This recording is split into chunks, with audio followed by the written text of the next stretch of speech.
नमः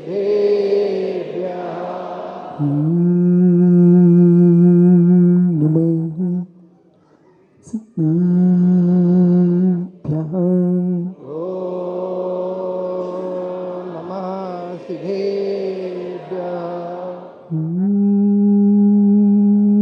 नमः सिद्धेभ्यः।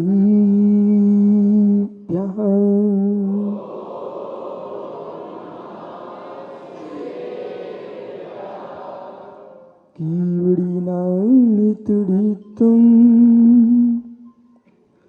ज्योतिषासीभूतिसम्पन्नं नाभीजिनं त्रिभुवनं नमं सिद्धं रमं शामि इन्दुषदिवन्द्रियाणं त्रिमूढहृदयमधुरविसदिव कारणम् अन्तातीतिगुणानं नमो ज्ञानं जिदि भवाडं नमो रीताडं नमो सिद्धाडं नमो हरियाडं नमो छायाडं नमो लोय सोविसाहुरम। अनंत अनंत परम सिद्ध गुहानी की जय हो। एक जड़वान पारसनाथ स्वामी की जय हो। एक जड़वान महावीर स्वामी की जय हो। परम पूज्य आचार्य भगवान कुंद कुंद स्वामी की जय हो। परम पूज्य आचार्य विराग सागर मुनि महाराज की जय हो। वही समय विश्व धर्म की परम पूज्याचार्य परमेश्वर गुरुदेव विशुद्ध सागर जी महामंडराज की, समस्त आचार्य संघ की। बंधु अंतिम तीर्थ और द्वाइन स्वामी के शासन में हम सही विराजते हैं। तीर्थंकर जिनेन्द्र की पीयूष देष्टा जिनेन्द्र बाड़ी मनुष्य जगत कल्याणी है।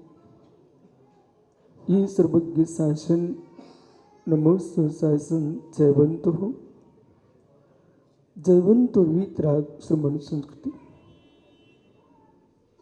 भगवत अरहत परमेश्वर तीर्थंकर दिनेश्वर देव ने सिद्धांतों की परूपणा की और सिद्धांत शास्त्रों में उल्लेख किया निधत्ति निकाचित जैसे कर्मों का निरसन करने की क्षमता किसी में है। अपूर्व चैत्य वंदना, अपूर्व चैत्य वंदना। पूर्व में जो तीर्थंकर पारस प्रभु एक झुपड़िया में थे, सबके दिन एक से नहीं होते।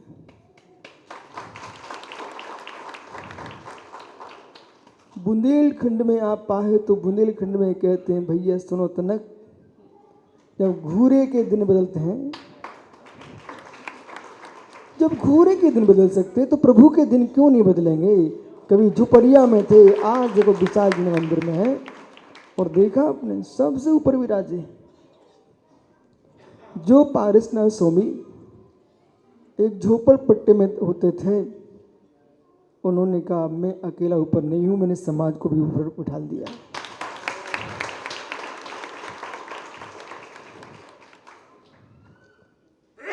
प्रथम बार में आया था, छोटी छोटी झुग्गियां थी यहाँ पर और सभी कहते महाराज जी उतई से आए, इतई से आए, अब इतई के हो गए। ज्ञानियों, आज से प्रभु पारसनाथ के श्री चरणों का पाद प्रसाद है कि भावों की पति पवित्रता के नियोग से जहाँ अपूर्व चैत्य की वंदना की व्याख्या है, चेतन जिन बिंब अचेतन जिन बिंब, अचेतन बिंब हमारे सामने विराजते हैं प्रभु, और चेतन बिंब इस सामने बगल में बैठे हुए राजेश, भागवत गीता में लिखा हुआ है, पद्मिनी राजहंसस्य दिगंबर तपोधना यत् देश वृत्ते तत्व सुवक्ष निश्चया। भगवान पारसनाथ की चरण निष्ठा में आपको बोध होना चाहिए। जब वो महाभारत के युद्ध के लिए रवाना हुए, उस समय अर्जुन के मन में शंका थी कि समर भूमि में द्रोणाचार्य 20 पितामह हैं, एक नारायण क्या कर सकते हैं। शंका के चित्त को देख करके केशव मधुसूदन माधव ने कहा कि अर्जुन, हे पार्थ, तुम किस शंका में डूबे हो। पद्मिनी राजहंस शब्द, राजहंस पद्म पक्षी और पद्मिनी स्त्री, दिगंबर योगी जहां सामने दिखते हो उसकी विजय सुनिश्चित है। आज ये विहार ध्रुव की नस्या के लिए हो रहा था। प्रभु पारसनाथ के चरणों से पारसनाथ के चरणों में आए और मध्य में 2 युगल मुनिराज के दर्शन हुए आपको। तो ये मान के चलना चाहिए, संसार का सबसे बड़ा कोई मंगलाचरण है। सारे मुहूर्त तुम्हारे फेल हो रहे हों, दिगंबर मुनि के दर्शन हो जाए सामने, आप टेंशन मत लें, सारे मुहूर्त पूरे हो जाएंगे।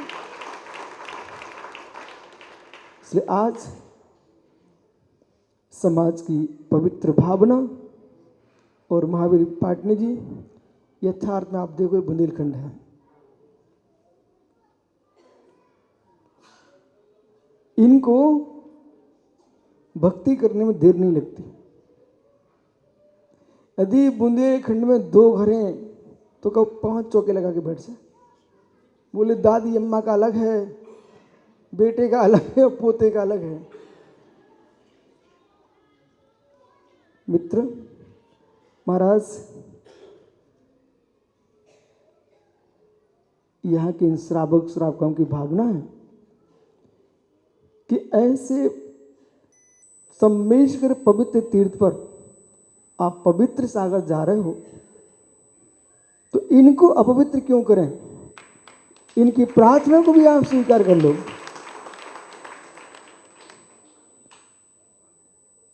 समय है, हो सकता कि आपके जिस घर में आहार हो उस जीव का मंगल हो जाए। इसलिए निर्गंतों का समूह श्रावक गाड़ी वाले होते हैं, वे कहीं भी मिल लेते हैं, लेकिन साधु पैदल चलते हैं। इतने यहाँ कितनी पिछी भाई 24 और आज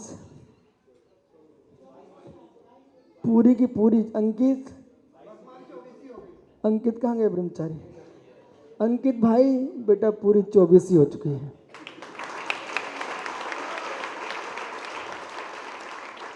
और अंकित का बस चले ना, पूरी 24 को अपने घर ले जाए। पर ज्ञानी ये सहज नियोग है। भगवान श्री मंदिर स्वामी केवल ज्ञान में झलक रहा होगा कि आज छत्तीसगढ़ की भिलाई रूबा बांधा की भूमि पर पंचम काल में ऐसे 20 निर्गंथ 24 पीछियां एक साथ बैठी हुई है। ये पंचम काल का चमत्कार है। इसलिए जानियो, यही मंगल आशीष जैसे किसी के घर की देहरी को देख करके पता चल जाता है जैन कीर्ति जी घर में लोग कैसे रहते हैं। घर की देहरी से मालूम चलता है घर में लोग कैसे रहते हैं। मंदिर की देहरी से पता चल जाता है समाज कैसी है। घर की देहरी स्वच्छ है तो अच्छे लोग रहते हैं घर में, और मंदिर की देहरी स्वच्छ है तो समाज स्वच्छ है। इसलिए आयुर्वेद का नियम है, जिसको बात का रोग है वो कितनी सफाई करे जिह्वा की और कितनी सफाई करे अपने पैरों की, उसकी जिह्वा साफ नहीं हो सकती और पैर साफ नहीं हो सकते। काली रहेंगी उसकी जिह्वा, काली रहेगी उसके पैर।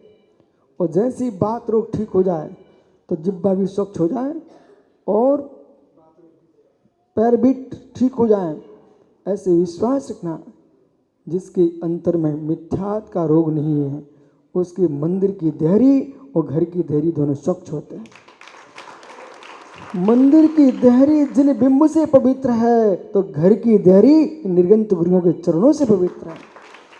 इसलिए रूबा वादा के श्रावक क्या नहीं चाहते हमारे घर की देहरी पवित्र हो। इसलिए माताओं सब एक साथ इनसे बोलो, महाराज तुम जाओगे तो पाप पड़े आपको। लेकिन अपन को प्रार्थना करना है, महाराज जी दयालु होते हैं, ठीक है तो स्वीकार कर लेंगे, और स्वीकार ना करें तो साधु की विषमता देखना, आप उनकी सेवा करना। लेकिन भावना ये भाना कि आज इतना ही रहे कि तो न जाए। समझ गए? ये बुंदेलखंडी है ना, इतना ही रहे और कितऊ ना जाए, कहूँ ना जाए। इसलिए ज्ञानी इकड़े ही बसा तिकड़े न जा। अब इनको समझ में आ गया। कहाँ सांगा इकडे ही बसा, राती झाला। मित्र जैन कीर्ति जी, ये भाषा का अनुराग रहता है। मैं कर्नाटक गया, अब मैं कुछ जानता नहीं, ये बहुत ज्ञानी लोग हैं महाराष्ट्र की, बोलते हिंदी आती नहीं, एते नहीं, वो बोलते हैं मालूम। तो मैं कर्नाटक गया, अब कर्नाटक में मुझे तो बनती नहीं, मैंने 2-3 शब्द पूछ कर पास करके सीख लिए। एक बूढ़ी अम्मा थी, बिल्कुल मरणासन की ओर जा रही थी, तो श्रावक आए, बोले महाराज जी हमारी माँ को समझा तो संबोधन दो। मैंने कहा भाई इधर आ तू, बोले मुझे समझा। बोले बोलूँ क्या मैं? बोले ठीक है। तो मैंने सीख लिया उससे 2 शब्द। मैंने कहा माँ, अम्मा सब जगह बोलते हैं, सबसे ज़्यादा कर्नाटक में महाराष्ट्र में अम्मा बोलते हैं। तुम लोग भूल गए, मम्मी नहीं बोलना चाहिए, मम्मी में कोई दम नहीं है, अम्मा में दम है। अम्मा मैंने बोला, अम्मा जपा ಮಾಡಬೇಕು, स्वाध्याय ಮಾಡಬೇಕು, जपा ಮಾಡಬೇಕು, स्वाध्याय ಮಾಡಬೇಕು। अरे माँ इतनी खुश, हाँ महाराज, हाँ महाराज, हाँ महाराज। मेरी अम्मा तुम समझ गई, हमें पता नहीं है। जपा ಮಾಡಬೇಕು, स्वाध्याय ಮಾಡಬೇಕು मतलब जाप किया करो, स्वाध्याय किया करो, मालूम। इसलिए जहाँ जाओ ना वहाँ की भाषा तनक सीख लो। तो हमें मराठी येते ना है, लेकिन इनके पास आकर हमने कहा भैया इथे बसा, ठीक है, चांगला इकडे ही बसा। जानियो आपका समय हो गया, अच्छा लगा आपको? हाँ, जब श्रावक मिलते तो इतना आनंद आता है, निर्गंत मिलते तो कितना आनंद आता है, अरहंत मिलेंगे तो कितना आनंद आएगा, और शुद्ध श्रावक पहुंचे तो कितना आनंद आएगा। इसे जितने तुम ताली बजा रहे ना, मेरा विश्वास है सबको शुद्ध श्रावक बजाने का बंद हो जाएगा।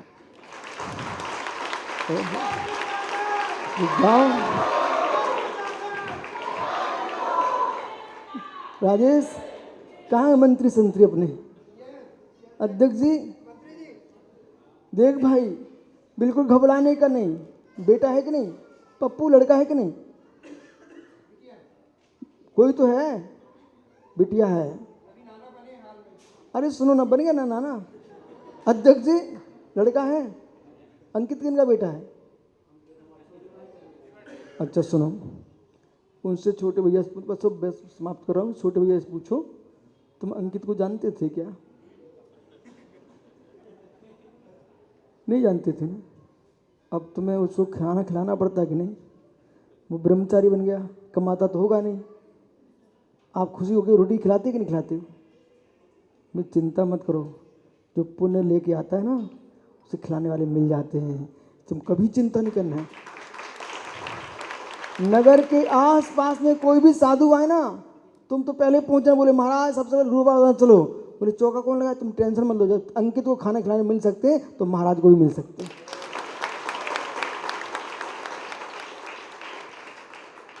मैंने ऐसे जंगलों में बिहार किया, कर्नाटक में आगे पीछे कोई नहीं, और जैसी आहार का समय हुआ वहां भीड़ मिली हमको।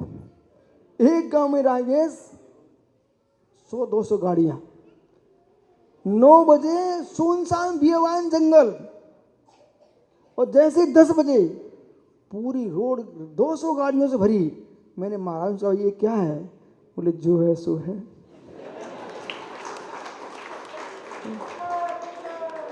मालूम, पारसनाथ से हम बात करके आए हैं। उनने कहा देखो विश्व सागर, एक बार पानी गिर रहा था और मंच टूट रहा था, आप आए थे ना, और मंच पे प्रवचन आप कर रहे थे, छत्ता लगा था, लेकिन आप हिले नहीं, तो हमने भी सोचा अब समाज को हिलने नहीं देंगे।